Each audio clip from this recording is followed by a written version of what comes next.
Welcome back to Wake Up Northwest. In this week's Madeline Motivates, since March, many people have turned to their phones and to social media to stay connected.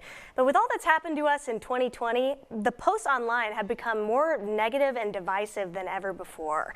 So if you're feeling more depressed, angry, or sad from what you see online, now may be the time to take a step back and learn how to rise above it. Well, Heather Morse, psychiatric nurse practitioner with Prosser Memorial Health, is on the phone with us right now to share her advice on this. Good morning, Heather. Good morning.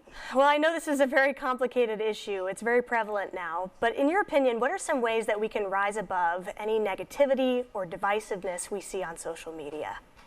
Yes, well, thanks for having me on. And like you said, this is a huge topic, especially now with trying to cope with, how to stay connected during these quarantine times.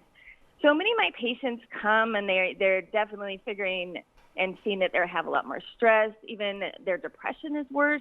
It's very concerning. And so what I tell people initially to do is to make your circle smaller. And what I mean by that is generally what we're doing right now, we see what's going on in the world, our state, our country. It's overwhelming. So I tell people, concentrate on people that are close to you. Concentrate on your immediate family, your close friends, and your work, and your local town, and see what you can do with that. And by doing that, it takes away some of the stress that you see out there. That's great advice. And that kind of ties into your next point, to focus on real life relationships. So you're saying to kind of take a step back from your phone? Yeah, totally. I mean, and I think what we've missed now, and actually I think even since the beginning of social media, is we're not having the connections and those real intimate connections that we need with people that actually humans need in general. We're very social animals. And what we need to do is kind of go back to what we used to do, call people on the phone, have those conversations. Don't do the texting so much. If you can, do the video chatting. Right now we can get together in small groups and safely socially distance. Very true. We really need that person-to-person contact. We do. Well, here's the thing with this topic is I wish, if I could stop these hateful comments that are online, of course I would love to do that. But the fact is that they're there and they're not going anywhere at this point.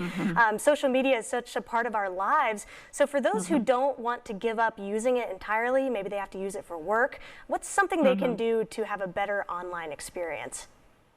Yeah, and like you said, it is a part of our lives and it is here to stay. So, what do we do to cope with still making it a positive part of our lives?